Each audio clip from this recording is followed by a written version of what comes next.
नमस्कार दोस्तों, स्वागत है नई वीडियो में। साथियों, इस वीडियो में हम लोग VBU FY UGP सेमेस्टर 1 वाले जिनका भी सेशन 25 से 29 है उनके लिए आपका सब्जेक्ट जो है ह्यूमन राइट्स MDC उसका VBI क्वेश्चन देखेंगे आंसर के साथ। देखिए दोस्तों, बहुत सारे लोग एक चीज़ बार बार कमेंट करके पूछते रहते हैं कि जो आप 10 क्वेश्चन बता रहे हैं, 8 क्वेश्चन बता रहे हैं, उसी में से आ जाएगा। तो देखिए दोस्तों, आपको जो है ना एग्जाम में सिर्फ 4 ही क्वेश्चन तो अटेंड करना है MDC वगैरह के लिए, लॉन्ग टाइप वाला। तो अगर आप पूरा सिलेबस आपने पढ़ रखा है, साथ ही साथ आपको जो VBI अगर आप टॉप 10 दिया जाए, टॉप 8 दिया जाए, तभी ना आप समझ पाइएगा। हम 50 क्वेश्चन दे देंगे और बोलेंगे इसमें से 4 आएगा, तो फिर क्या फ़ायदा हुआ। इसलिए टॉप जो भी जो खास 10 क्वेश्चन रहते हैं या फिर कुछ ज़्यादा इंपॉर्टेंट 8 क्वेश्चन है, तो वैसा हम आपको देते हैं ताकि उसी में से आ जाए। कुछ कुछ क्वेश्चन मैच कर जाएगा, 2-3, और एक आध ना मैच करे तो आपको पढ़ना पड़ेगा ना, तो ऐसा होता है। ठीक है, तो चलिए देखते हैं। इसका पूरा VBI क्वेश्चन देखेंगे आंसर के साथ। तो ये सब्जेक्ट जो है वो सभी मेजर वालों के लिए रहता है, आपका कोई भी मेजर हो, लेकिन अगर आपने MDC में ह्यूमन राइट्स रखा है तो ये सबके लिए सेम सिलेबस रहता है। चलिए देखेंगे। पहला क्वेश्चन हमारा हो जाता है साथियों कि मानवाधिकार की अवधारणा, अर्थ एवं महत्व का वर्णन कीजिए। ये बहुत ही इंटरेस्टिंग और बहुत ही अमेजिंग सब्जेक्ट है आप लोग के लिए, बहुत ही मज़ेदार है। इसे आप लोग समझिएगा, बहुत मज़ा आएगा। ठीक है, तो देखिए पहला क्वेश्चन हमारा हो जाता है कि मानवाधिकार वे बुनियादी हक है जो दुनिया के हर इंसान को जन्म से मिलता है। सरल शब्दों में कहा जाए, इंसान होने के नाते गरिमा के साथ जीने के लिए जो अधिकार जरूरी है वही मानवाधिकार कहते हैं। देखिए, मानवाधिकार 2 शब्द से मिलके बना है, मानव प्लस अधिकार, मानव का अधिकार। ठीक है, तो ये हमारा मानवाधिकार होता है। आगे देखिए, ये अधिकार किसी भी व्यक्ति से उनकी जाति, धर्म, रंग या लिंग के आधार पर छीने नहीं जा सकते हैं, वो सबके लिए होते हैं। इसका मुख्य उद्देश्य यह सुनिश्चित करना रहता है कि हर व्यक्ति बिना किसी डर और भेदभाव के एक सुरक्षित और सम्मानजनक जीवन जी सके। तो यही हमारा होता है मानवाधिकार, जो सभी के लिए होता है। इसमें कोई भी जाति, धर्म, रंग वगैरह देख के इस आधार को किसी से छीना नहीं जा सकता। चलिए आगे इसका अर्थ देख लेंगे कि मानवाधिकारों का अर्थ क्या है।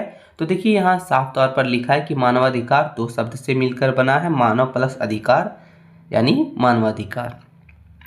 तो इसमें हो गया कि इसका अर्थ है ऐसे अधिकार जो व्यक्ति के अस्तित्व, उसके व्यक्तित्व के विकास और उसकी गरिमा को बनाए रखने के लिए जरूरी होता है, तो वही हमारा मानवाधिकार कहलाता है। ठीक है, आगे देखिए इसका कानूनी परिभाषा क्या है। तो मानवाधिकार संरक्षण अधिनियम 1993, जो हमारा मानवाधिकार संरक्षण अधिनियम 1993 में बनाया गया था, उसके अनुसार मानवाधिकार का मतलब होता है उन अधिकारों से है जो संविधान द्वारा गारंटीकृत या फिर अंतर्राष्ट्रीय समझौतों में निहित है और भारत में अदालतों द्वारा लागू किए जा सकते हैं। उसे हम लोग जो है मानवाधिकार नियम बोलते हैं। ये कानूनी परिभाषा। ठीक है, इसका अर्थ हमने अच्छे से समझा, मानवाधिकार क्या है वो हमने समझा।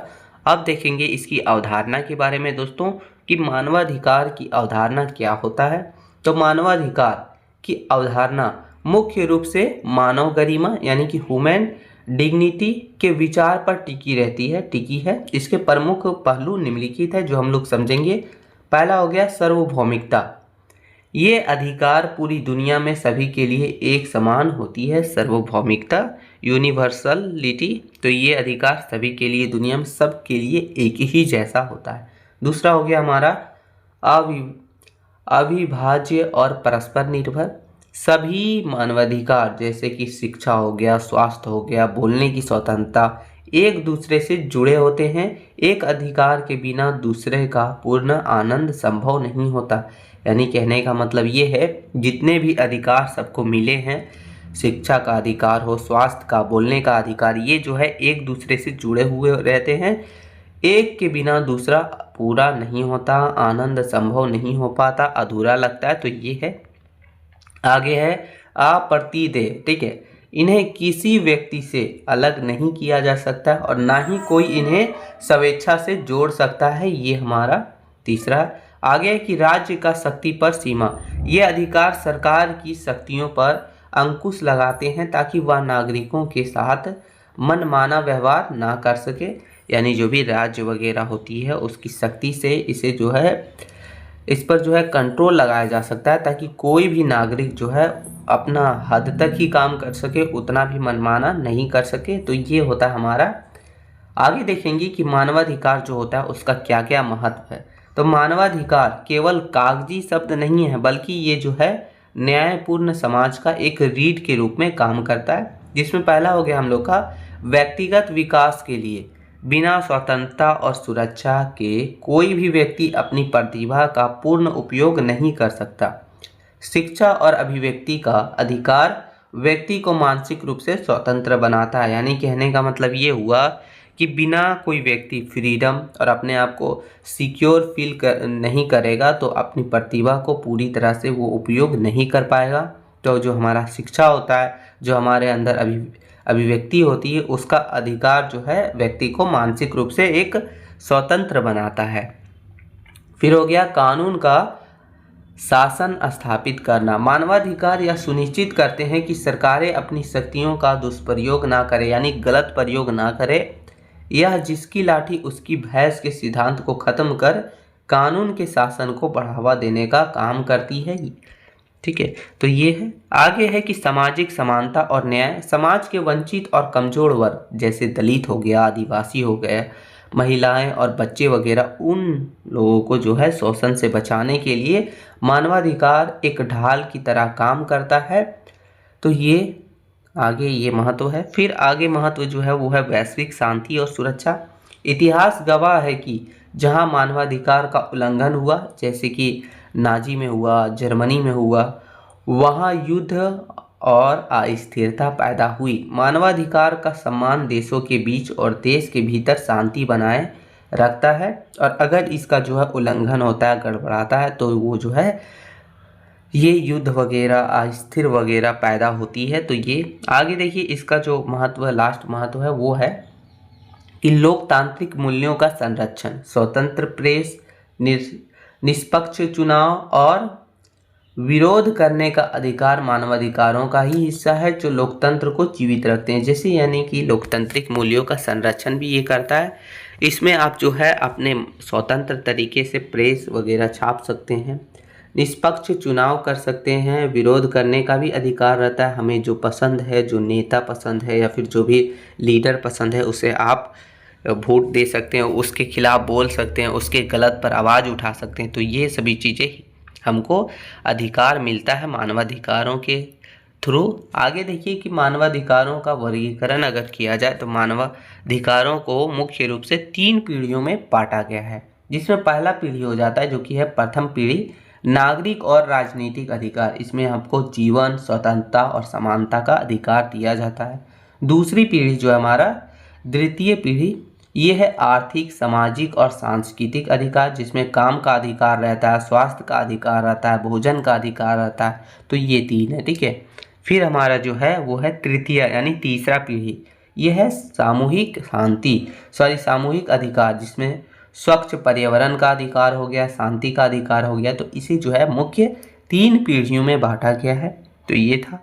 निष्कर्ष देख लेते हैं। तो लिखा है दोस्तों कि मानवाधिकार वे बुनियादी हक है जो हर इंसान को समान के साथ जीने के लिए जन्म से ही मिलते हैं। इसका उद्देश्य समाज में समानता, न्याय और आज़ादी बनाए रखना है। संक्षेप में कहा जाए तो किसी भी व्यक्ति को बिना भेदभाव के एक बेहतर जीवन जीने का अवसर देना ही मानवाधिकारों का असली सार होता है। तो यानी सीधा समझिए, मानवाधिकार का मतलब होता है कि लोग जो है अपने हक से, अपना स्वतंत्र, न्याय से, समानतापूर्ण अपनी एक बेहतर जिंदगी जी सके बिना भेदभाव का। तो वही हमारा होता है मानवाधिकार। आगे जो दूसरा क्वेश्चन है ये भी बहुत ज़्यादा इम्पोर्टेंट है। बोल रहा है कि मानवाधिकारों का वर्गीकरण कीजिए तथा विभिन्न प्रकार के और इसके विभिन्न प्रकारों का वर्णन कीजिए। ये भी बहुत ज़्यादा इम्पोर्टेंट क्वेश्चन है। चलिए देखेंगे। तो आंसर है कि मानवाधिकार वे अधिकार है जो मनुष्य की गरिमा, स्वतंत्रता और विकास के लिए बहुत ज़्यादा जरूरी होती। ये हमने ऊपर भी पढ़ा। मानवाधिकारों की प्रकृति और उसके ऐतिहासिक विकास के आधार पर इन्हें विभिन्न श्रेणियों में विभाजित किया जा सकता है। यानी कहने का मतलब ये हुआ, इसकी प्रकृति और ऐतिहासिक विकास के आधार पर इसे अलग अलग श्रेणियों में विभाजित किया गया है। ठीक है। 1977 में फ्रांसीसी विधिवेत्ता कारेल वासक ने मानवाधिकार को 3 पीढ़ियों में वर्गीकृत किया था, जो आज वैश्विक स्तर पर मान्य है। तो चलिए देखते हैं प्रथम पीढ़ी में क्या आता है। तो प्रथम पीढ़ी में नागरिक और राजनीतिक अधिकार। इन अधिकारों का उदय 17वीं और 18वीं शताब्दी के क्रांतियों, जो कि अमेरिकी और फ्रांसीसी क्रांति के दौरान हुआ था। इन्हें नकारात्मक अधिकार भी कहते हैं, यानी नेगेटिव अधिकार भी कहते हैं, क्योंकि ये राज्य को व्यक्ति की स्वतंत्रता में हस्तक्षेप करने से रोकता है, इसलिए इसे नकारात्मक अधिकार कहते हैं। इसमें क्या क्या आता है वो देखिए। तो जीवन का अधिकार, यह सबसे पुरानी यानी यह सबसे बुनियादी अधिकार है, पुरानी अधिकार है। इसके बिना अन्य सभी अधिकार जो है अर्थहीन है। इसमें ना केवल जीवित रहना बल्कि गरिमापूर्ण जीवन शामिल है, यानी जीवन का अधिकार अच्छे से मतलब अपना जीवन यापन गरिमापूर्ण जीवन शामिल है इसमें। फिर दूसरा हो गया स्वतंत्रता और सुरक्षा का अधिकार। किसी भी व्यक्ति को मनमाने ढंग से गिरफ्तार या नज़रबंद नहीं किया जा सकता है। तो ये हो गया हमारा स्वतंत्रता, यानी स्वतंत्रता से सुरक्षा से आप जीवन जी सकते हैं। फिर तीसरा हो गया समानता का अधिकार। कानून की नज़र में सभी बराबर है। जाति हो, धर्म हो, लिंग हो, सब के आधार पर कोई भी भेदभाव नहीं हो सकता। तो ये समानता का अधिकार भी दिया गया है। फिर हमारा जो है आगे दोस्तों वो है अभिव्यक्ति की स्वतंत्रता। विचारों को व्यक्त करने, प्रेस की आज़ादी और शांतिपूर्ण सभा करने का अधिकार जो है वो भी हमें दिया गया है प्रथम पीढ़ी के अनुसार अगर देखा जाए तो। फिर है राजनीतिक भागीदारी, जिसमें चुनाव लड़ने, मतदान करने और शासन प्रणाली का हिस्सा बनने का भी अधिकार जो है हमें दिया जाता है। फिर है यातना से मुक्ति। किसी भी व्यक्ति को अमानवीय या क्रूर दंड नहीं दिया जा सकता। तो ये सभी चीज़ें जो है हमारा वो प्रथम पीढ़ी में आता है। जो है प्रथम पीढ़ी हमारा क्या है दोस्तों, नागरिक और राजनीतिक अधिकार। ठीक है। फिर दूसरा भागों में जो बांटा गया वो है द्वितीय पीढ़ी, यानी दूसरी पीढ़ी। इसमें आता है हमारा आर्थिक, सामाजिक और सांस्कृतिक अधिकार। इन अधिकारों का विकास जो है वो 20वीं शताब्दी में समाजवादी आंदोलनों के प्रभाव से हुआ था, और इसे हम लोग जो है पॉजिटिव अधिकार बोलते हैं। ठीक है, यानी पॉजिटिव राइट्स बोलते हैं, क्योंकि इन्हें सुनिश्चित करने के लिए राज्य को सक्रिय कदम उठाने पड़ते हैं, इसलिए इसे सकारात्मक अधिकार बोलते हैं। जिसमें क्या क्या आता है वो देखिए। तो कार्य का अधिकार आता है, यानी काम करने का अधिकार। प्रत्येक व्यक्ति को रोजगार पाने, उचित कार्य दक्षता और सामान्य कार्य के लिए सामान्य वेतन पाने का अधिकार है, यानी अपने काम के अनुसार वेतन पाने, अच्छे से काम करने। ठीक है, तो ये सब चीज़ का अधिकार है। फिर दूसरा हो गया शिक्षा का अधिकार। समाज के हर वर्ग को बुनियादी शिक्षा उपलब्ध कराना राज्य का कर्तव्य है, ताकि व्यक्ति का मानसिक विकास हो सके। तो ये शिक्षा का अधिकार दूसरा हो गया। तीसरा हमारा स्वास्थ्य का अधिकार। न्यूनतम स्वास्थ्य सेवाएं, चिकित्सा सहायता और बीमारियों से सुरक्षा प्रदान करना, ये भी अधिकार हमें दिया गया है सरकार के द्वारा।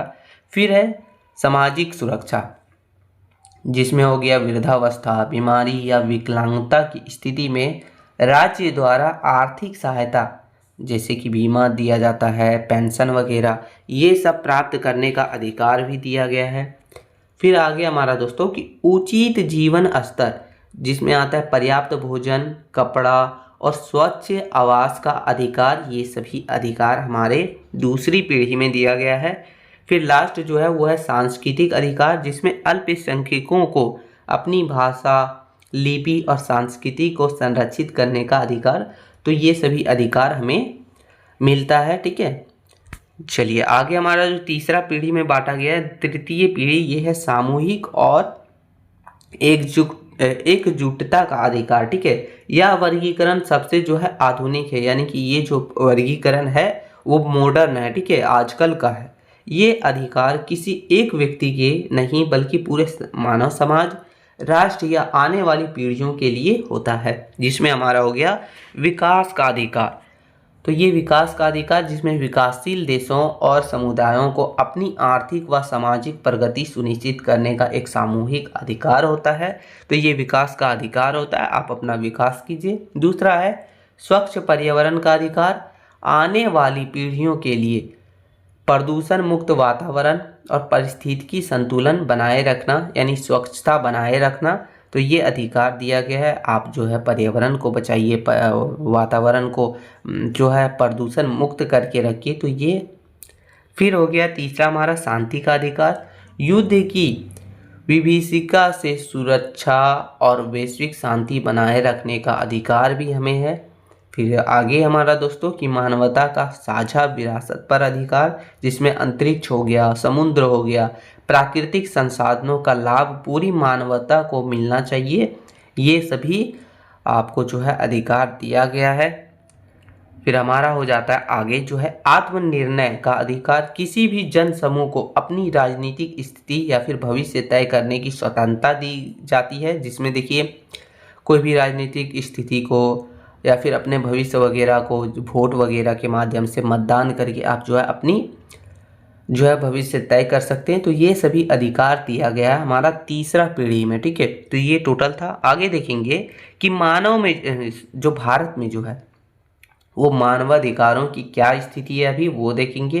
तो भारतीय संविधान के भाग 3 यानी मौलिक अधिकार में प्रथम पीढ़ी के अधिकारों को रखा गया है, जबकि भाग 4 में राज्य की नीति निर्देशक तत्व में दूसरी पीढ़ी आर्थिक और सामाजिक के अधिकारों को शामिल किया गया है। भारत ने राष्ट्रीय मानवाधिकार आयोग, जिसको NHRC, ठीक है, नेशनल ह्यूमन राइट्स, ठीक है, कॉरपोरेशन, तो ये इसका फुल फॉर्म होता है, के माध्यम से इनके संरक्षण की व्यवस्था की है। तो ये यानी भारत की स्थिति है, भारत में जो है वो मानवाधिकार की स्थिति है। साथियों निष्कर्ष देख लेते हैं। तो निष्कर्ष लिखा है कि मानवाधिकारों का वर्गीकरण यह बताता है कि इंसान को केवल आज़ादी ही नहीं बल्कि रोटी, शिक्षा और सुरक्षित वातावरण भी चाहिए होता है। ये सभी अधिकार एक दूसरे के पूरक हैं और इसके बिना एक सम्मानजनक जीवन जीना असंभव हो पाता है। तो ये हमारा मानवाधिकार था। दोनों क्वेश्चन बहुत ज़्यादा इंपॉर्टेंट है। एक क्वेश्चन में हमने देखा इसके बारे में, दूसरा क्वेश्चन में हमने इसका वर्गीकरण करते हुए इसके जो भी था आज की स्थिति क्या है वो सभी चीज़ें देखें।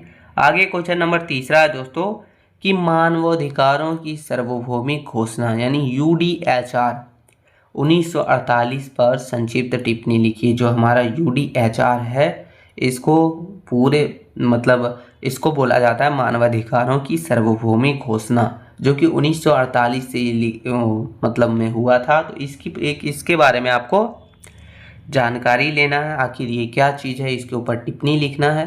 तो चलिए समझेंगे कि आखिर ये क्या चीज़ है।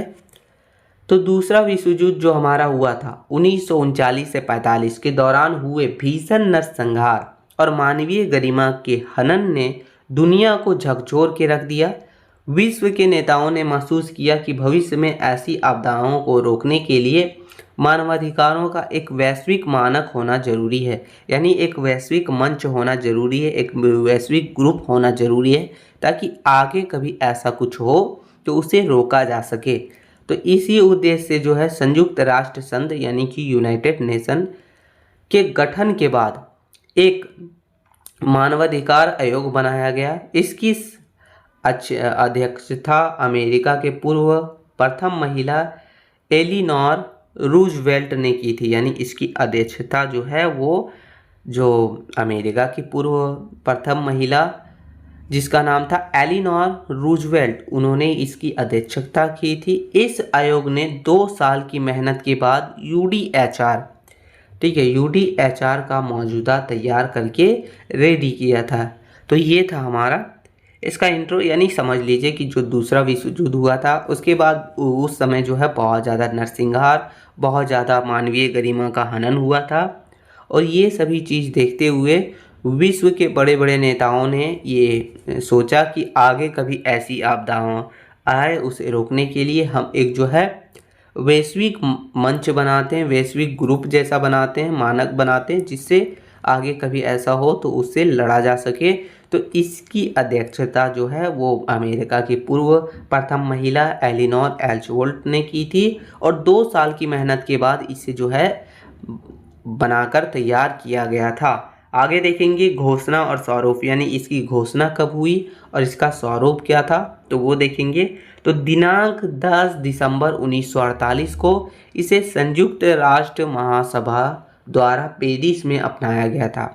यानी कहाँ पे, यानी 10 दिसंबर 1948 को इसे यूनाइटेड नेशन का एक महासभा लगा था जो कि पेरिस में लगा था, वहाँ इसे अपनाया गया। इसलिए हर साल 10 दिसंबर को विश्व मानवाधिकार दिवस मनाया जाता है। तो ये है, ठीक है, इस दिन इसे जो है मान्यता दी गई थी, माना गया था, अपनाया गया था।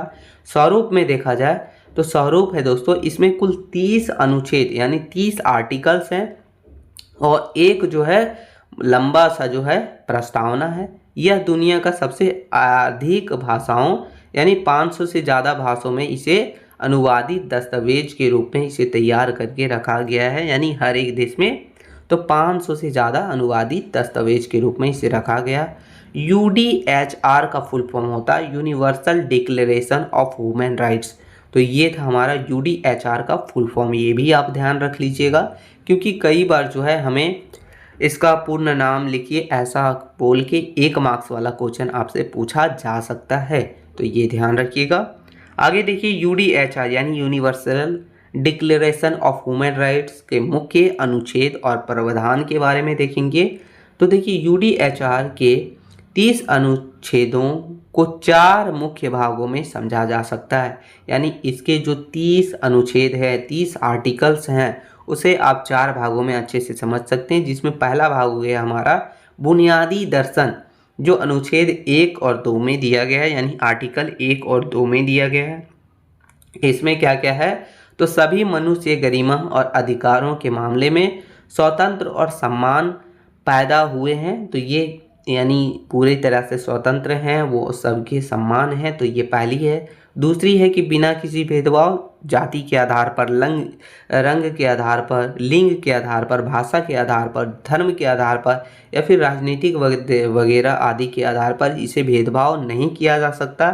ये अधिकार सभी को प्राप्त होंगे, कोई भी भेदभाव नहीं होना चाहिए। तो ये हमारा पहला बुनियादी दर्शन यानी अनुच्छेद 1 और 2 में दिया गया है। फिर हो गया हमारा दूसरा दोस्तों की है नागरिक और राजनीतिक अधिकार, जो कि अनुच्छेद 3 से और 21 तक दिया गया है। यानी अनुच्छेद 3 से 21 तक इस लिखा गया है, जिसमें हो गया हमारा जीवन और सुरक्षा। प्रत्येक व्यक्ति को जीवन, स्वतंत्रता और व्यक्तिगत सुरक्षा का अधिकार है। यानी वो जो है अपनी जीवन खुल के और जो है व्यक्तिगत सुरक्षा के अधिकार के साथ जी सकता है, तो ये है। फिर है इसमें गुलामी का निषेध, किसी को भी दास बनाकर नहीं रखा जाएगा। तो ये इसी अधिकार के द्वारा हमें ये अधिकार दिया गया है। फिर है कानूनी समानता, कानून के सामने सभी बराबर हैं और बिना भेदभाव के कानूनी सुरक्षा का हकदार भी सब लोग हैं।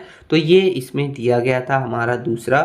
फिर है आगे दोस्तों इसी में कि न्यायिक सुरक्षा, मनमानी गिरफ्तारी, नज़रबंदी या निवासन के विरुद्ध अधिकार वगैरह, तो ये सभी चीज़ें से हमें सुरक्षा, न्यायिक सुरक्षा भी दिया जाता है। तो ये है। फिर हमारा जो तीसरा भाग है वो है आर्थिक, सामाजिक और सांस्कृतिक अधिकार, जो कि अनुच्छेद यानी आर्टिकल 22 से लेके 27 तक दिया गया है। तो कार्य का अधिकार यानी काम करने का अधिकार, कोई भी आदमी जो है अपना अनुकूल कार्य दशाओं और बेरोजगारी से सुरक्षा का अधिकार दिया गया है इसमें। फिर है दूसरा, इसी में हमारा शिक्षा का अधिकार भी है, जो प्रारंभिक शिक्षा अनिवार्य और निःशुल्क होगी, तो ये अधिकार दिया गया है। फिर हमारा तीसरा जो है वो जीवन स्तर, जिसमें भोजन हो गया, आवास हो गया, चिकित्सा हो गया और सामाजिक सेवाओं सहित पर्याप्त जीवन स्तर का अधिकार भी हमें दिया गया है। फिर आगे हमारा दोस्तों कि विश्राम का अधिकार, यानी बहुत सारे काम करने के बाद कार्य घंटा की सीमा और सर्वतानिकता अवकाश में, यानी जो है पेड लीव जिसे बोलते हैं, यानी छुट्टियां जो मिलती हैं हमें, उसका भी अधिकार दिया गया है। तो ये सभी चीज़ें तीसरा भागों में हमें दिया गया है। चौथा जो है हमारा वो क्या है, चौथा है सामूहिक अधिकार और कर्तव्य, जो कि अनुच्छेद 28 से लेकर 30 तक दिया गया है। एक ऐसी सामाजिक और अंतर्राष्ट्रीय व्यवस्था का अधिकार जिसमें ये सभी स्वतंत्रताएं पूर्ण रूप से प्राप्त की जा सके, तो ये एक व्यवस्था का अधिकार के रूप में। फिर हमारा व्यक्ति के सामने समुदाय के प्रति कुछ कर्तव्य भी रहता है, जो दूसरे के अधिकारों का सम्मान और सुनिश्चित करने का काम करती है। तो ये हमारा आर्टिकल 28 से 30 में दिया गया है। अब देखेंगे कि भारत का जो है इसमें विशेष योगदान क्या रहा था। जो हमारा यूडीएचआर है उसमें भारत का क्या विशेष योगदान रहा था। तो Bharat UDHR universal declaration of human rights के मौजूदा तैयार करने वाले देश में एक प्रमुख देश के रूप में था, जिसमें हमारा भारतीय प्रतिनिधि डॉक्टर हंसा मेहता ने इस घोषणा पत्र के पहले ही अनुच्छेद में ऐतिहासिक बदलाव करवाया। उन्होंने all man are born free को बदलकर all human being are born free करवाया। यानी पहले क्या था, पहले था कि all man are born free, उसे बदलवाकर डॉक्टर हंसा मेहता ने ऑल ह्यूमन यानी सभी मानव, पहले था सिर्फ आदमी, अब था सभी मानव, बीइंग आर बॉर्न फ्री करवाया, जिससे यह स्पष्ट हुआ कि मानवाधिकार पुरुषों और महिलाओं दोनों के लिए है। तो ये उन्होंने ही बदलवाया था। तो ये समझ लीजिए कि भारत का भी योगदान इसमें बहुत ज़्यादा रहा। देखिए यूडीएचआर जो है उसका क्या महत्व है वो समझेंगे हम लोग। तो इसमें पहला जो महत्व हो गया वो है कानूनी प्रेरणा। हालांकि यह सीधे तौर पर कानूनी रूप से बाध्यकारी नहीं है, लेकिन इसने दुनिया भर के देशों के संविधानों को प्रभावित भी किया है। तो इसमें जो है कुछ कानूनी प्रेरणा वगैरह भी है, ठीक है, कानून वगैरह जो है वो भी बना गया है। फिर है नैतिक शक्ति। यह घोषणा पत्र सरकारों पर नैतिक दबाव बनाता है कि वे अपने नागरिकों के अधिकारों की रक्षा करें, वो उन्हें जो है मतलब उसके अधिकार से जीने की रक्षा करे। तो ये सभी चीज़ें। फिर है नई संधियां का अधिकार। अंतर्राष्ट्रीय नागरिक और राजनीतिक अधिकार प्रसंगविदा यानी जिसको ICCPR बोलते हैं, जैसी कई अंतर्राष्ट्रीय संधियां इसी घोषणा पत्र पर आधारित भी हुई। यानी बहुत सारी संधियां वगैरह इसी पे जो है घोषणा भी हुई थी, इसी पर जो है वो आधारित भी हुई थी। इसका निष्कर्ष देखते हैं दोस्तों। तो लिखा है कि हमारा यूडीएचआर है, universal declaration of human rights, ये केवल एक दस्तावेज नहीं है बल्कि मानवता की साझा उपलब्धि है। इसने पहली बार यह घोषणा की कि मानवाधिकार किसी देश की सीमा या सरकार की दया पर निर्भर नहीं है, बल्कि वे हर मनुष्य की जन्मसिद्ध अधिकार है। आज भी गरीबी, युद्ध और असमानता के खिलाफ संघर्ष में जो है हमारा यूडीएचआर एक मिसाल की तरह काम करता है। तो ये एक ग्रुप के रूप में है जिसमें सभी देशों के नागरिकों की अधिकारों का जो है वो अधिकारों को बचाए रखने का काम किया जाता है। तो ये था हमारा क्वेश्चन नंबर तीसरा। क्वेश्चन नंबर चौथा देखेंगे साथियों, बहुत ही इंटरेस्टिंग क्वेश्चन है ये भी, कि संयुक्त राष्ट्र मानवाधिकार अधिकार जिसको बोलते हैं UNHRC, तो ये क्या चीज़ है, इसकी संरचना और इसके कामों का वर्णन कीजिए। तो ये है, देखिए इसका फुल फॉर्म होता है United Nations human rights council, ठीक है। तो ये हमारा है। तो यह एक जो है वैश्विक मंच है जिसका प्राथमिक उद्देश्य क्या रहता है, तो दुनिया भर में जो भी मानवाधिकार है उन सभी का संरक्षण को बढ़ावा देना और मानवाधिकारों के उल्लंघन की स्थितियों को संबोधित करना। यह परिषद सदस्यों देशों के बीच संवाद, सहयोग और समीक्षा के माध्यम से अंतर्राष्ट्रीय मानवाधिकार मानकों को भी लागू करने का काम करती है। यानी ये समझ लीजिए एक वैश्विक मंच है, ठीक है। यानी ये बहुत सारे देशों से मिलके बना एक वैश्विक मंच है। इसका सबसे बड़ा उद्देश्य ये रहता है कि दुनिया में जितने भी मानवाधिकार हैं उन सभी के संरक्षण को बढ़ावा देना और इन सभी को जो भी उल्लंघन करता है उन सभी से बचाना। आपस में जो भी इस जो है ये वैश्विक मंच का जो सदस्य हैं उन सभी के बीच संवाद करना, आपस में सहयोग करना और जो भी प्रॉब्लम वगैरह आता है मानवाधिकार को लेके उन सभी को सॉल्व करने का काम करता है। ये हमारा United Nations human rights council, ठीक है। इसकी संरचना का बात करें तो परिषद की संरचना इसे लोकतांत्रिक और वैश्विक स्वरूप प्रदान करती है। यानी ये जो है इसकी संरचना जो है इसे लोकतांत्रिक और वैश्विक यानी बड़ा रूप प्रदान करती है। इसमें टोटल जो है वो 47 देश शामिल है दोस्तों, कितने 47, ठीक है। चुनाव इसकी प्रक्रिया क्या है वो देखिए। तो चुनाव प्रक्रिया, सदस्यों का चुनाव संयुक्त राष्ट्र महासभा द्वारा सीधे और गुप्त मतदान के माध्यम से किया जाता है। किसी भी देश को सदस्य बनने के लिए महासभा के बहुमत 97 वोट की आवश्यकता होती है। यानी कोई भी देश को जो है यहाँ का मुख्य बनने के लिए, ठीक है, उसके लिए सदस्य बनने के लिए 97 वोट की आवश्यकता होती है, तभी आप यहाँ जो है इसकी जो है वो सदस्य बन पाएंगे आप इस ग्रुप की। तो ये है क्षेत्रीय संतुलन। देखा जाए तो सीटों का विवरण भौगोलिक आधार पर किया गया है, जिसमें अफ्रीकी देश जो है वो 13 सीट हो गया, एशियाई प्रांत देश हो गया उसमें 13 सीट है, यानी कितने सीटें कहाँ है वो दिया गया है। फिर है लेटिन अमेरिका और कैरिबियन देश जो कि 8 सीटें इन्हें हैं।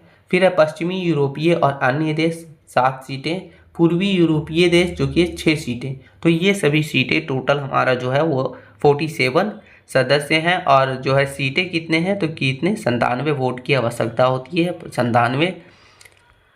आगे देखिए कि कार्यकाल जो होता है, जो प्रत्येक सदस्य जो है उसकी कार्यकाल 3 साल के लिए चुना जाता है। इसमें कोई भी देश लगातार 2 बार यानी 6 वर्षों से अधिक परिषद का हिस्सा नहीं रह सकता। तो ये इसका नियम बनाया गया है। निलंबन क्या है कि यदि कोई देश मानवाधिकारों का घोर उल्लंघन करता है तो वो उसे महासभा 2/3 बहुमत से उसकी सदस्यता रद्द कर सकती है। यानी मान लीजिए कि कोई देश को जो है सदस्य देश के रूप में बनाया गया है, लेकिन अगर वो मानवाधिकारों का घोर उल्लंघन करता है तो उसकी बहुमत से भी जो है उसकी सदस्यता छीनी जा सकती है। तो ये भी रूल बनाया गया है। आगे देखेंगे कि UNHRC के मुख्य कार्यों के बारे में, यानी इसका क्या क्या काम है। तो परिषद के कार्यों को निम्नलिखित श्रेणियों में विभाजित किया गया है। पहला है हमारा सार्वभौमिक अधिकार समीक्षा यानी UPR। यह परिषद का सबसे शक्तिशाली तंत्र है। इसके तहत संयुक्त राष्ट्र के सभी 193 देश और मानवाधिकारों रिकॉर्ड का हर 4.5 साल में एक बार समीक्षा की जाती है। यह सुनिश्चित किया जाता है कि कोई भी देश जवाबदेह से बाहर ना रहे। यानी क्या होता है देखिए, ये बहुत ही शक्तिशाली तंत्र के रूप में काम करता है। इसके तहत जो भी संयुक्त राष्ट्र के सभी 193 देश का रिकॉर्ड हर 4.5 साल में एक बार उसे जो है उसका रिसर्च किया, मतलब उन सभी का जो है एनालाइज किया जाता है और ये सुनिश्चित किया जाता है कि कोई भी देश जो है उस जवाबदेही से बाहर ना रहे। तो ये पहला है। दूसरा हमारा विशेष प्रक्रिया। परिषद स्वतंत्र विशेषज्ञों और विशेष प्रतिवेदकों की नियुक्ति करती है। ये विशेषज्ञ किसी विशिष्ट देश या किसी विशिष्ट मुद्दे जैसे कि दास्ता, स्वास्थ्य, गरीबी या फिर महिला अधिकार पर जांच करते हैं और रिपोर्ट पेश करते हैं कि सभी देश की क्या स्थिति है। तो इस तरीके से जो है जांच की जाती है हर 4.5 साल में। फिर है जांच आयोग। तो युद्ध या फिर गृह युद्ध जैसी स्थितियों में परिषद जांच आयोग गठित करती है। क्या करती है? जांच आयोग, जो युद्ध अपराधों और मानवाधिकारों के बड़े पैमाने पर उल्लंघन के साथ जुटाते हैं, जैसे यूक्रेन या फिर गाजा का जो युद्ध है उन सभी का, मतलब ये समझ लीजिए कोई भी युद्ध होता है तो उसमें जो है जांच आयोग जो है उसको जो है गठित करती है, ताकि युद्ध में जो भी अपराध हुए हैं, जिनका गलती है, मानवाधिकारों का उल्लंघन हुआ है, उन सभी का प्रूफ वगैरह जुटाया जाता है और सामने रखा जाता है। फिर शिकायत निवारण तंत्र। परिषद व्यक्तियों और गैर सरकारी संगठन एनजीओ वगैरह को मानवाधिकार उल्लंघन के पीड़ित की ओर से सीधे शिकायत दर्ज करने की भी अनुमति प्रदान करती है। आगे दोस्तों, सलाहकार सेवाएं। यह विकासशील देशों को मानवाधिकारों को लागू करने के लिए कानून बनाने, प्रशिक्षण देने और तकनीकी सहायता प्रदान के लिए भी ये काम करती है हमारा UNHRC। ठीक है। मानक निर्धारण। परिषद नए अंतर्राष्ट्रीय मानवाधिकार सिद्धांतों को विकसित करने और उन्हें औपचारिक रूप देने में भी मदद करती है। तो ये सभी चीज़ जो है, ये ऐसे जो है वो काम करती है हमारा UNHRC। ठीक है, अब इसकी चुनौतियां और आलोचना के बारे में देख लेते हैं कि क्या क्या चुनौतियां हैं इसका और क्या क्या आलोचना है। तो भले ही UNHRC एक महत्वपूर्ण संस्था है, लेकिन इसके भी कुछ चुनौतियों का सामना करना पड़ता है। इन्हें भी क्या क्या चुनौतियों का सामना करना पड़ता है, तो ये है राजनीतिकरण। सदस्य देश अक्सर मानवाधिकारों के बजाय अपने भू राजनीतिक हितों को प्राथमिकता देते हैं। तो ये सबसे बड़ी चुनौतियों का सामना करना पड़ता है। यानी सबसे ज़्यादा जो है प्राथमिकता किसे देते हैं वो लोग, तो मानवाधिकार के बजाय वो सबसे ज़्यादा प्राथमिकता अपने राजनीतिक को देते हैं, पॉलिटिक्स को देते हैं। फिर है विवादास्पद सदस्य। कई बार उन देशों को भी सदस्य चुन लिया जाता है जिनका अपना मानवाधिकार रिकॉर्ड खराब होता है, जैसे सऊदी अरब या फिर चीन पर उठने वाले सवाल। तो ये सभी चीज़ें, यानी कहने का मतलब ये है कि वैसे देश को भी सदस्य के रूप में चुन लिया जाता है जिसका मानवाधिकार रिकॉर्ड खराब हो। ठीक है, फिर है इजरायल केंद्रित आलोचना। अमेरिका जैसे देशों ने अक्सर आरोप लगाया है कि परिषद का ध्यान इजराइल पर अत्यधिक और पक्षपाती रहता है। तो ये सभी चीज़ें, ये सभी चुनौतियों का सामना करना पड़ता है UNHRC को। निष्कर्ष देखा जाए तो निष्कर्ष देखिए लिखा है दोस्तों कि UNHRC दुनिया में मानवाधिकारों की निगरानी करने वाला सबसे प्रमुख मंच है। हालांकि यह राजनीतिक विवादों से अछूता नहीं है, फिर भी दुनिया भर में मानवीय गरिमा की रक्षा करने, सरकारों को उनके कार्यों के लिए जवाबदेह ठहराने के में इसकी बहुत बड़ी भूमिका रहती है। तो ये हमारा है, जितने भी मानवाधिकार हैं उन सभी का निगरानी करता है। और ये जो है साथ ही साथ दुनिया में जितने भी मानवीय गरिमा, इन सभी की रक्षा करता है और सरकार को उसके काम के लिए जवाबदेह ठहराने में ये बहुत बड़ी भूमिका निभाता है हमारा।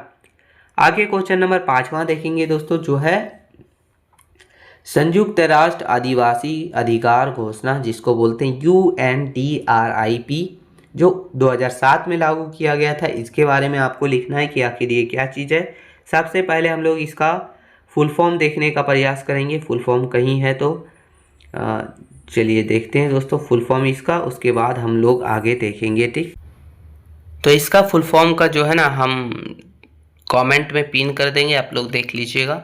आंसर है साथियों कि संयुक्त राष्ट्र महासभा में 13 सितंबर 2007 को स्वदेशी लोग यानी आदिवासियों के अधिकार पर एक ऐतिहासिक घोषणा को अपनाया गया था। यह घोषणा पत्र दुनिया भर के लगभग 47 करोड़ स्वदेशी लोगों के मानवाधिकारों को मान्यता देने वाला सबसे बड़ा अंतर्राष्ट्रीय दस्तावेज है। इसे तैयार करने में लगभग 25 साल का समय लगा। कितने साल का? 25 साल का, जिसमें दुनिया भर के आदिवासी समूहों को सक्रिय रूप से इसमें भाग लिया था। यानी ये जो हमारा होता है संयुक्त राष्ट्र आदिवासी अधिकार घोषणा, तो ये एक बहुत बड़ा सभा था। इसको जो है अपनाया कब गया था? 13 सितंबर 2007 को, और इसे तैयार करने में 25 साल लगा। इसमें दुनिया भर के 47 करोड़ स्वदेशी लोगों को मानवाधिकारों का मान्यता देने का ये बहुत बड़ा अंतर्राष्ट्रीय दस्तावेज के रूप में सामने आया। परिभाषा देखा जाए तो UNDRIP एक ऐसा वैश्विक मंच है या फिर मानक है जो आदिवासियों के सामूहिक और व्यक्तिगत अधिकारों को संहिताबद्ध करता है। यह उसके अस्तित्व, गरिमा और कल्याण के लिए न्यूनतम मानकों को निर्धारित करने का काम करता है। यानी जो भी है ये एक वैश्विक मानक है और ये आदिवासियों के सामूहिक और व्यक्तिगत अधिकारों को बनाए रखने का काम करता है। उसके अस्तित्व, गरिमा और कल्याण के लिए न्यूनतम मानकों को निर्धारित करने का काम करता है। तो ये हमारा है आपका UNDRIP। ठीक है, आगे इसका मुख्य उद्देश्य देखेंगे। इसमें मुख्य उद्देश्य में पहला हमारा हो जाता है कि आदिवासियों के खिलाफ होने वाले ऐतिहासिक न्याय यानी अन्याय और भेदभावों को समाप्त करना है। यानी उनके खिलाफ जो भी अन्याय होते हैं या फिर भेदभाव होते हैं उसे खत्म करना। फिर इसका दूसरा जो है मुख्य उद्देश्य वो है उसकी विशिष्ट संस्कृति, यानी उसका जो स्पेशल संस्कृति है, भाषा है, पहचान है, उन सभी को संरक्षित करना, बचाए रखना। आगे है दोस्तों कि उनके विकास की प्रक्रिया में उनकी स्वयं की भागीदारी सुनिश्चित करने का भी जो है अधिकार दिया गया है। तो ये सभी चीज़ें इसकी मुख्य उद्देश्य के रूप में आता है। फिर है इसका मुख्य प्रावधान और अधिकार। इस घोषणा पत्र में टोटल 46 अनुच्छेद यानी टोटल 46 आर्टिकल्स हैं जो निम्नलिखित मुख्य बिंदुओं से समझा जा सकता है। पहला हो गया हमारा आत्मनिर्णय का अधिकार। घोषणा पत्र स्पष्ट करता है कि आदिवासियों को अपनी राजनीतिक स्थिति तय करने और अपने आर्थिक, सामाजिक व सांस्कृतिक विकास को खुद संचालित करने का अधिकार है। यानी कहने का मतलब ये हुआ, ये घोषणा पत्र स्पष्ट करता है कि आदिवासी अपनी राजनीतिक स्थिति तय कर सकता है, अपने आर्थिक, सामाजिक और सांस्कृतिक विकास को खुद वो अपने हिसाब से जो है चला सकता है। इन सभी का अधिकार उन्हें दिया है। उन्हें अपने आंतरिक मामलों में स्वायत्तता या फिर खुद का शासन का अधिकार भी प्राप्त किया गया है। फिर दूसरा हो जाता है हमारा भूमि, क्षेत्र और संसाधन। यह UNDRIP का सबसे महत्वपूर्ण हिस्सा है। इसके अनुसार आदिवासियों का उन भूमियों और संसाधनों पर अधिकार है जिन पर वे परंपरागत रूप से स्वामित्व रखते आए हैं। यानी जो वो पहले से जहाँ रहते हैं उन सभी जमीनों और उन सभी संसाधनों पर उनका पूरा अधिकार है। उनकी सहमति के बिना उसकी ज़मीन का कोई भी सैन्य उपयोग या फिर जहरीली कचरे का भंडार नहीं किया जा सकता है। यानी उनके परमिशन के बिना, उनकी सहमति के बिना उसके ज़मीन को जो है कोई भी उपयोग के लिए या फिर कोई भी कचरे का भंडार वगैरह के लिए ये सब नहीं किया जा सकता। तो ये अधिकार दिया गया है। तीसरा है दोस्तों स्वतंत्र, पूर्व और सूचित सहमति यानी FPIC। सरकारों के लिए यह अनिवार्य है कि वे आदिवासियों को प्रभावित करने वाली किसी भी कानून या परियोजना को लागू करने से पहले उनकी स्वतंत्रता, पूर्व और सूचित सहमति प्राप्त करें। यानी कहने का मतलब ये है कि मान लीजिए उनके बस्तियों के आसपास आपको डैम लगाना है, उनके ज़मीनों पर आपको कुछ खनन वगैरह कराना है या फिर बुनियादी ढांचा तैयार करना है, तो उनसे पहले सबसे पहले क्या करना पड़ेगा, आपको ये काम करने से पहले उनसे सहमति लेनी पड़ेगी। अगर वो राजी हैं तभी आप ये कर सकते हैं। ये अधिकार दिया गया है। आगे हमारा कि सांस्कृतिक और भाषाई अधिकार। आदिवासियों को अपनी शिक्षा प्रणाली, भाषा, धार्मिक रीति रिवाज और पवित्र स्थलों को बनाए रखने और पुनर्जीवित करने का अधिकार है। उन्हें अपनी परंपराओं को अगली पीढ़ी तक पहुंचाने से कोई भी नहीं रोक सकता। यानी आदिवासी अपना खुद की शिक्षा प्रणाली, अपनी भाषा, अपना जो भी धार्मिक रीति रिवाज है, संस्कृति वगैरह, पवित्र स्थल वगैरह, इन सभी चीज़ों को बनाए रख सकता है और इन्हें कोई नहीं रोक सकता। ये अपनी पीढ़ी तक पहुंचाने, अगली पीढ़ी तक पहुंचाने का काम कर सकते हैं। इन्हें कोई भी नहीं रोक सकता। कोई भी जो है इसको जो है ख़त्म करने सोच भी नहीं सकता। विस्थापन पर रोक। घोषणा पत्र के अनुसार स्वदेशी लोगों को उसकी भूमि या फिर क्षेत्र से जबरन नहीं हटाया जा सकता। यानी कहने का मतलब ये है कि यही घोषणा पत्र के अनुसार कोई भी आदिवासी को या फिर स्वदेशी को उसके ज़मीन से जबरन नहीं हटाया जा सकता। अगर वहाँ कोई सरकारी काम हो या फिर कुछ भी हो, पहले उनकी परमिशन लेना है। वो सब अगर राजी हैं तभी आप कर सकते हैं, या तो फिर आप नहीं कर सकते हैं। ये जो है विस्थापन पर रोक किया गया, यही जो है रूल है घोषणा पत्र के अनुसार। भारत का दृष्टिकोण क्या है, यानी भारत में इसकी क्या, घोषणा पत्र की क्या है वो देखते हैं। तो समर्थन देखा जाए तो भारत ने 2007 में इस घोषणा पत्र के पक्ष में मतदान किया था। यानी 2007 में भारत ने भी इस घोषणा पत्र के पक्ष में यानी सपोर्ट में जो है मतदान किया।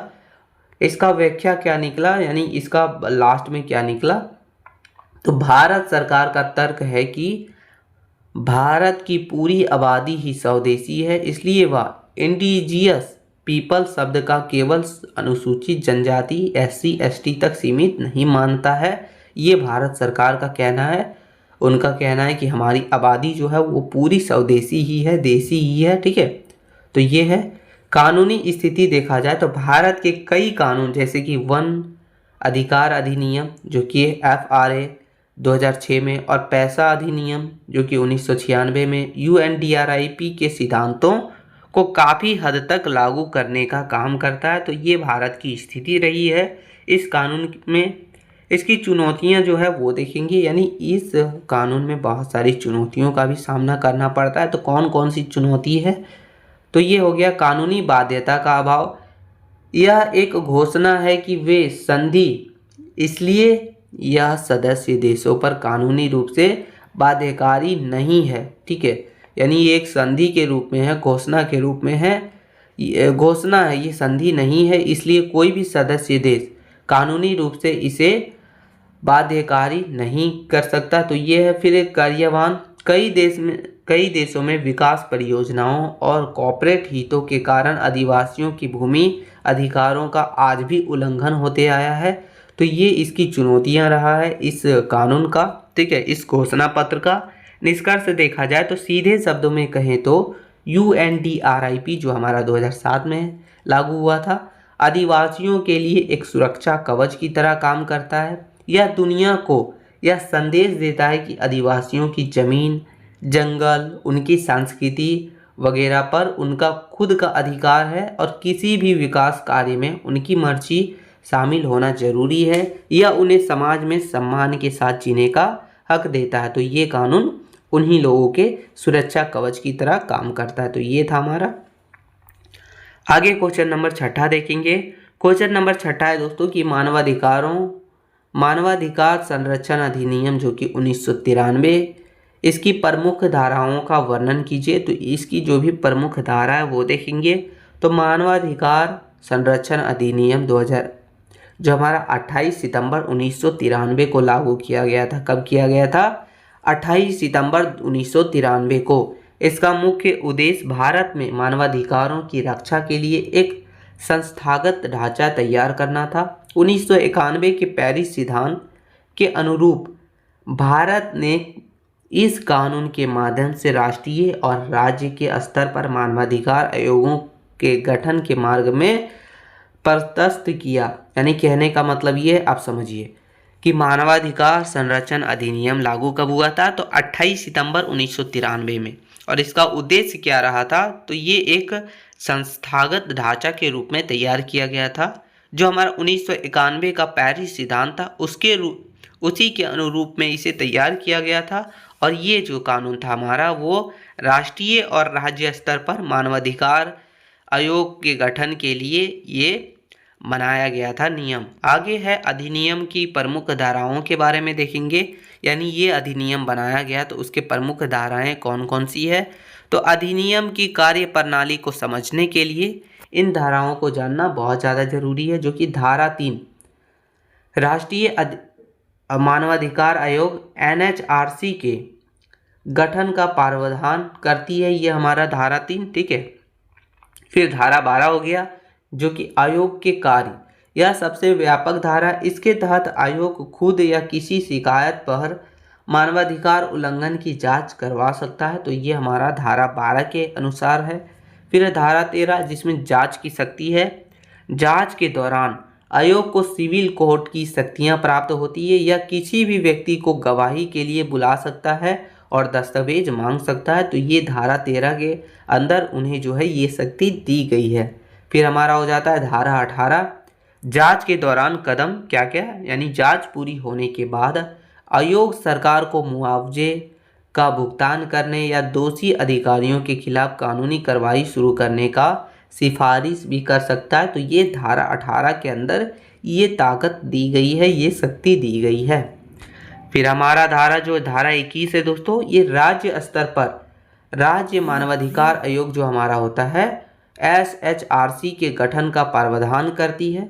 फिर हमारा धारा 30 हो गया, मानवाधिकारों की गंभीर मामलों की त्वरित सुनवाई के लिए प्रत्येक जिले में मानवाधिकार न्यायालय स्थापित करने की शक्ति प्रदान करता है। ये हमारा धारा 30। तो ये सभी धारा जो है उसके माध्यम से हमारी अधिनियम काम करती है, कार्य प्रणाली इसकी रहती है। तो आगे देखेंगे कि आयोग के प्रमुख कार्य और शक्ति, यानी जो हमारा ये आयोग है उसकी क्या क्या प्रमुख काम है, क्या क्या प्रमुख शक्तियां हैं वो, जिसमें पहला हमारा हो गया शिकायतों की जांच। सरकारी कर्मचारियों द्वारा मानवाधिकारों का उल्लंघन या इसे रोकने में उसकी लापरवाही की जांच करने की जो है इसका काम होता है। दूसरा हो गया जेलों के द्वारा जेलों और हिरासत केंद्रों की स्थिति का निरीक्षण करना और सुधार हेतु सुझाव वगैरह भी देना।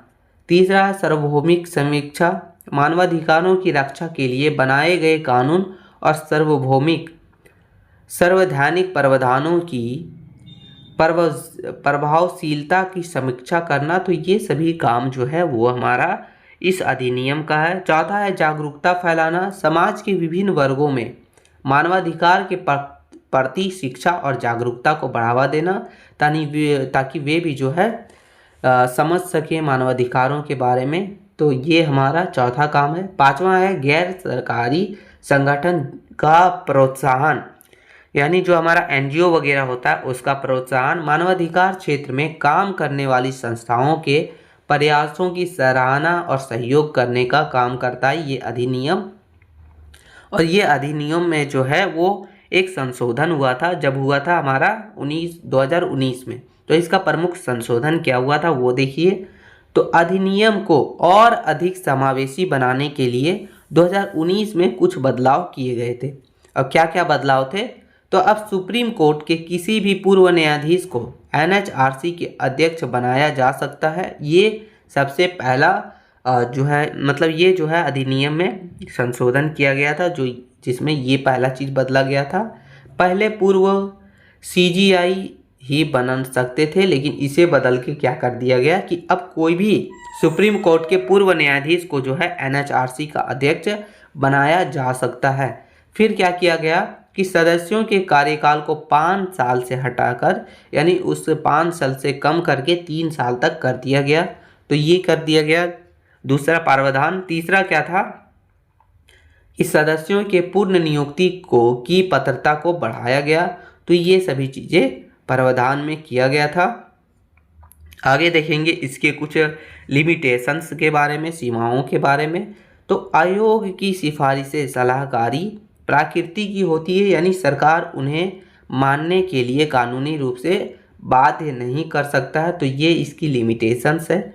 फिर आगे दूसरा जो है वो सशस्त्र बलों द्वारा किए गए उल्लंघनों के मामलों में आयोग की शक्ति बहुत ही लिमिट होती है। तो ये जो है हमारा लिमिटेशंस है हमारा इस अधिनियम का।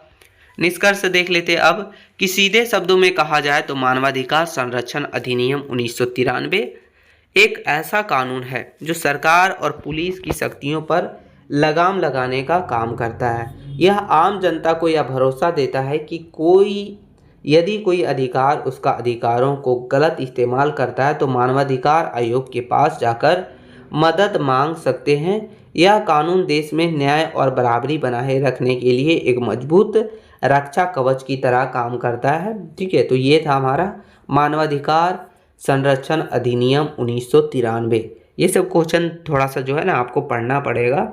आगे क्वेश्चन नंबर 7वां है दोस्तों कि राष्ट्रीय मानवाधिकार आयोग, जिसको बोलते हैं एनएचआरसी, इसकी संरचना और कार्यों का वर्णन कीजिए। बहुत ही इंटरेस्टिंग क्वेश्चन है और बहुत ही इंपॉर्टेंट है। तो चलिए हम लोग समझेंगे आंसर को। ठीक है, तो आंसर है दोस्तों कि राष्ट्रीय मानवाधिकार आयोग, जिसको एनएचआरसी बोलते हैं, national human rights corporation, Bharat की एक स्वतंत्र वैधानिक संस्था है जिसे मानवाधिकार संरक्षण अधिनियम 1993 के तहत ही जो है स्थापित किया गया था। ठीक है, इसे मानवाधिकारों की प्रहरी भी कहा जाता है। क्या कहा जाता है? मानवाधिकारों की प्रहरी। इसका मुख्य काम क्या रहता है? तो देश के प्रत्येक नागरिक की जीवन, स्वतंत्रता, समानता और गरिमा से जुड़े अधिकारों की रक्षा करना और उनके उल्लंघन की स्थिति में न्याय सुनिश्चित करना इनका काम है। यानी ये जो अधिनियम है वो एक तरह का स्वतंत्र वैधानिक संस्था के रूप में काम करता है। इसका जो स्थापना हुआ था यानी इसे बनाया गया था वो मानवाधिकार संरक्षण अधिनियम 93 के तहत ही इसे स्थापित किया गया है और इसे जो है मानवाधिकारों का प्रहरी भी कहा जाता है। इसका काम क्या रहता है कि जो भी देश के प्रत्येक नागरिक हैं, यानी जो भी नागरिक है, सभी का जीवन, स्वतंत्रता, समानता और गरिमा, इन सभी के अधिकारों की रक्षा करना और उल्लंघन करने वाले लोगों से बचाना, तो ये इसका काम रहता है। आगे देखेंगे एनएचआरसी की संरचना के बारे में। तो 2019 के न्यूनतम संशोधनों के बाद आयोग की संरचना अधिक समावेशी हो गई। यह एक बहु सदस्यीय निकाय है। अध्यक्षता देखा जाए तो भारत के सेवाकृत मुख्य न्यायाधीश, जिसको सीजीआई बोलते हैं, या सुप्रीम कोर्ट का कोई भी सेवानिवृत्त न्यायाधीश जो है इसकी अध्यक्ष के रूप में काम कर सकता है। एक सदस्य जो सुप्रीम कोर्ट का न्यायाधीश है या फिर रहा है तो वो ये सदस्य बन सकता है। एक सदस्य जो किसी हाई कोर्ट का मुख्य न्यायाधीश है या फिर रहा है तो वो भी इसकी सदस्य बन सकता है। फिर तीसरा सदस्य जो है, 3 सदस्य इसमें रहते हैं जिनमें से कम एक महिला होना जरूरी होता है। इन्हें मानवाधिकारों का व्यवहारिक अनुभव भी कहा जाता है, अनुभव होता है। ठीक है, यानी कहने का मतलब ये है कि सदस्य के रूप में कोई भी एक सदस्य रहेगा हमारा न्यायाधीश का, एक सदस्य रहेगा सुप्रीम कोर्ट का न्यायाधीश, एक रहेगा हाई कोर्ट का न्यायाधीश या फिर न्यायाधीश है या फिर रह चुका है वैसा, और एक सदस्य रहेगा कोई भी एक महिला। ठीक है, तो ये 3 सदस्य रहते हैं। आगे देखा जाए पेदन सदस्य यानी एक्स ऑफिशियो मेंबर्स, इसमें 7 राष्ट्रीय आयोग अल्पसंख्यक, अनुसूचित जाति, अनुसूचित जनजाति, महिला, पिछड़ा वर्ग, बाल अधिकार और दिव्यांग व्यक्ति, ये सभी चीज यानी ये सभी लोग जो हैं, ठीक है, के अध्यक्ष भी सदस्य के रूप में शामिल हो सकते हैं। यानी ऐसे लोग भी जो है सदस्य के रूप में शामिल हो सकते हैं। तो ये हमारा रूल है। ठीक है, ये अधिनियम दिया गया है। नियुक्ति देखा जाए तो इसकी नियुक्ति राष्ट्रपति द्वारा 6 सदस्यीय समिति की सिफारिश पर की जाती है, जिसका नेतृत्व प्रधानमंत्री किया करते हैं। तो उस हिसाब से इसकी नियुक्ति की जाती है। आगे देखा जाए हमारा जो है एनएचआरसी के प्रमुख कामों के बारे में, यानी ये काम क्या क्या करती है, ये जो एनएचआरसी है उसका काम क्या क्या रहता है। तो आयोग के पास मानवाधिकारों की रक्षा के लिए इसकी शक्तियां हैं, जिसमें पहला काम है शिकायतों की जांच करना। आयोग मानवाधिकारों के उल्लंघन की शिकायत की जांच करता है। यह जांच या तो पीड़ित की शिकायत पर होती है या आयोग खुद मामले का संज्ञान ले सकता है। तो ये यानी कोई भी शिकायत हो उसकी जांच करती है। कोई पीड़ित शिकायत किया तब भी, या फिर आयोग जो है खुद भी मामले का जांच कर सकता है। ये है पहला। दूसरा काम है इसका दोस्तों, दूसरा काम जो है वो जेलों का निरीक्षण, जेल हो गया, हिरासत केंद्र जो हमारा हो गया, और फिर सुरक्षा गृहों वगैरह का दौरा करना, ताकि वहां रह रहे कैदियों की स्थिति, उनके मानवाधिकारों को सुनिश्चित किया जा सके। तो इसके लिए वो जेलों का निरीक्षण वगैरह करने का भी काम करता है। फिर आगे है न्यायिक हस्तक्षेप। मानवाधिकारों के उल्लंघन से जुड़े किसी भी मामले में जो अदालत में लंबित हो, आयोग कोर्ट की अनुमति से हस्तक्षेप कर सकता है। तो ये इनका काम है। आगे काम है संवैधानिक समीक्षा। संविधान और अन्य कानून के तहत मानवाधिकारों की रक्षा के लिए दिए गए सुरक्षा उपायों की समीक्षा करना और उनके प्रभावी काम की प्रक्रिया के लिए सुझाव वगैरह देने का भी काम ये करता है, ये हमारा एनएचआरसी। फिर आगे हो गया जागरूकता और शिक्षा। प्रकाशनों, मीडिया और सेमिनार के माध्यम से समाज में मानवाधिकार के प्रति जागरूकता फैलाने का भी काम हमारा एनएचआरसी करता है।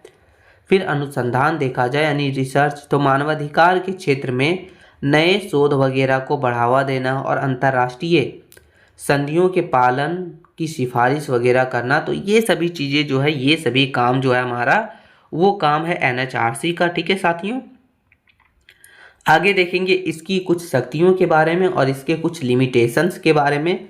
तो सिविल कोर्ट की शक्ति, जांच के दौरान आयोग की दीवानी अदालत की शक्तियां प्राप्त होती है। यह किसी को भी समन भेज सकता है और हल्फनामे पर सबूत मांग सकता है, तो ये इसकी शक्ति रहती है सिविल कोर्ट में। फिर है केवल सिफारिशी भूमिका। आयोग की सबसे बड़ी सीमा यह है कि सिफारिशी सरकार पर बाध्यकारी नहीं है। यह ना तो सजा दे सकता है और ना ही सीधे मुआवजे दे सकता है, या जो है मुआवजे वगैरह के लिए जो है रिक्वेस्ट कर सकता है सिविल कोर्ट में। तो ये इसका काम है। तो ये काम और इसका ये इसकी शक्ति और लिमिटेशंस है। निष्कर्ष देखा जाए तो निष्कर्ष लिखा है कि राष्ट्रीय मानवाधिकार आयोग, जिसको हम लोग NHRC बोलते हैं, भारत में एक नैतिक मार्गदर्शक की तरह काम करता है। यह उन लोगों की आवाज़ बनता है जिसके अधिकारों का दमन हुआ है। हालांकि इसके पास दंड देने की शक्ति नहीं है, लेकिन इसकी निष्पक्ष जांच और रिपोर्ट सरकारों पर नैतिक दबाव बनाती है, जिससे लोकतंत्र में आम नागरिकों की गरिमा सुनिश्चित होती है और उन्हें जो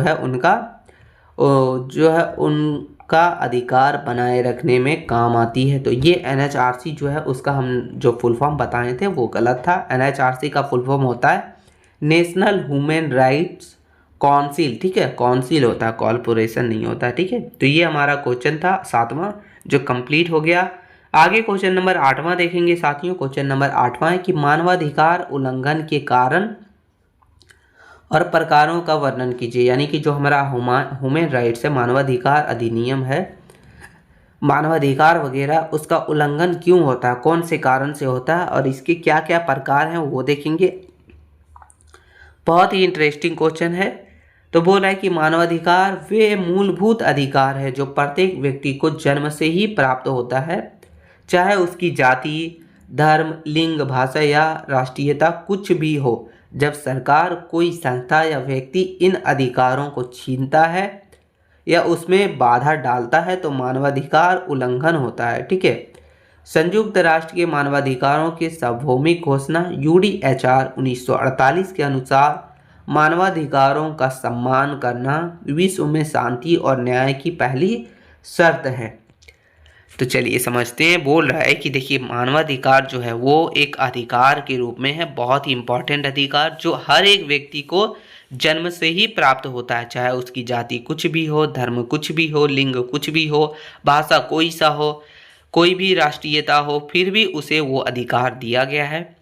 जब राज्य सरकार या फिर कोई भी संस्था उन सब अधिकारों को छीनने का काम करती है तब उसे हम लोग मानवाधिकार उल्लंघन कहते हैं, ठीक है। यानी मानवाधिकार का उल्लंघन हो रहा है। तो क्या होता है कि संयुक्त राष्ट्र के मानवाधिकारों का सार्वभौमिक घोषणा के अनुसार मानवाधिकारों का सम्मान करना विश्व में शांति और न्याय का पहली शर्त है। यानी इनका कहना है कि दुनिया में शांति और न्याय की पहली शर्त ही है कि मानवाधिकारों का सम्मान करना। आगे देखेंगे कि मानवाधिकार उल्लंघन के प्रमुख कारण क्या है, यानी किन किन कारणों से जो है मानवाधिकार उल्लंघन का उल्लंघन होता है। तो मानवाधिकारों के हनन के पीछे कई जटिल और गहरे कारण होते हैं, जिसमें पहला कारण हमारा अशिक्षा और जागरूकता का अभाव। यह सबसे बड़ा कारण के रूप में माना जाता है। जब लोगों को अपने संवैधानिक और कानूनी अधिकारों की ज्ञान नहीं होता तो वे शोषण के खिलाफ आवाज़ नहीं उठा पाते हैं। तो ये सबसे बड़ा कारण के रूप में होता है जो कि मानवाधिकारों का उल्लंघन होता है। फिर दूसरा कारण है अत्यधिक गरीबी और आर्थिक असमानता।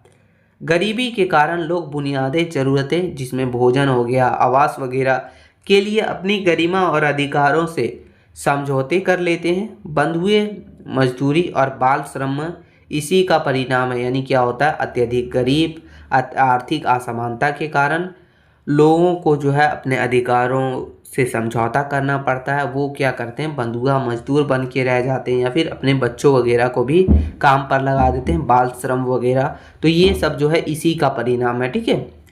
फिर आगे जो है तीसरा है हमारा, यानी अगला है कि सत्ता का दुष्प्रयोग और भ्रष्टाचार। जब पुलिस, सेना या प्रशासन अधिकारी अपनी शक्तियों का गलत इस्तेमाल करते हैं तो निर्दोष नागरिकों के अधिकारों का हनन होता है। भ्रष्टाचार के कारण न्याय केवल रसूखदार लोगों तक सीमित रह जाता है। यानी कहने का मतलब ये होता है कि जो हमारा मानवाधिकार है उसका हनन या फिर उल्लंघन तब भी होता है जब कोई पुलिस या फिर कोई सेना या फिर प्रशासनिक अधिकारी अपने कोई भी शक्तियों का गलत इस्तेमाल करता है, वो क्या करता है, निर्दोषों को ही जो है निर्दोष अगर जाते हैं उनके पास अपने अपने अधिकार के लिए, ठीक है, तो उनके अधिकारों का हनन होता है। भ्रष्टाचार के कारण सिर्फ पैसे वालों का ही काम होता है। तो ये सब जो है, ये सब कारणों से मानवाधिकार का हनन होता है, उल्लंघन होता है।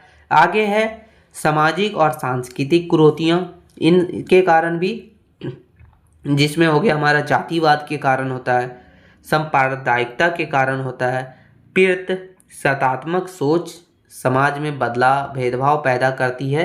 यानी कहने का मतलब ये है, कई बार क्या होता है, हमारे अधिकारों का उल्लंघन तब भी होता है जब जातिवाद के कारण हो जाता है, कभी कभी सांप्रदायिकता के कारण हो जाता है, कभी कभी पीड़ित सत्तात्मक, यानी कि कई बार देखे होंगे आप, वैसे ही देख लीजिए नेता वगैरह में भी होता है कि नेता का बेटा ही जो है नेता बन रहा है। तो ऐसे यही सब सोच वगैरह के कारण जो है समाज में भेदभाव पैदा होती है और जो है मानव अधिकारों का उल्लंघन होता है।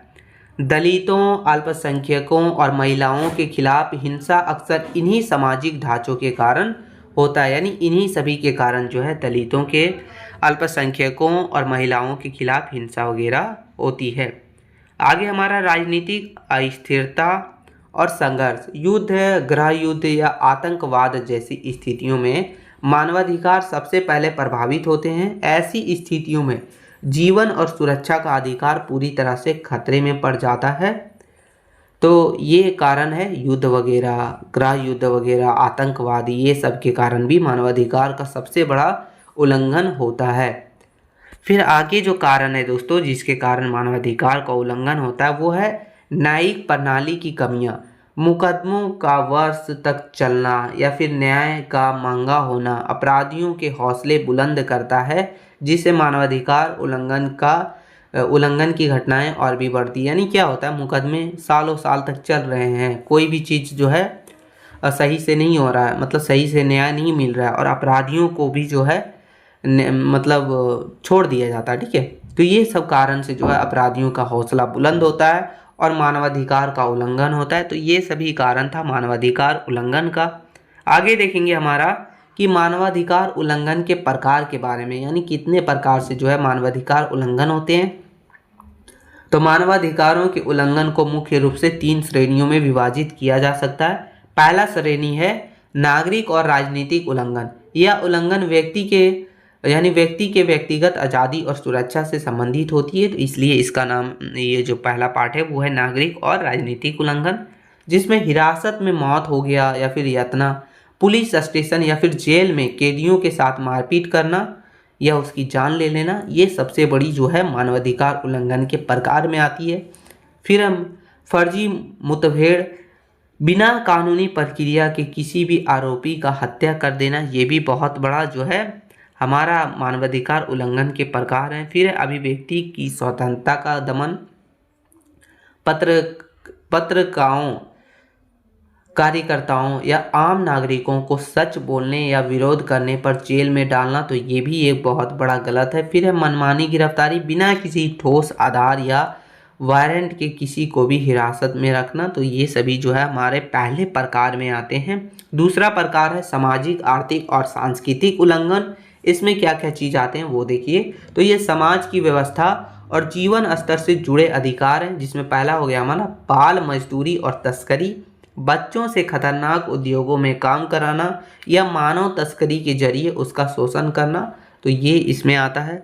फिर दूसरा हो गया लैंगिक भेदभाव, महिलाओं को शिक्षा, रोजगार और वेतन में बराबरी का हक न देना तथा घरेलू हिंसा वगैरह इसमें आता है।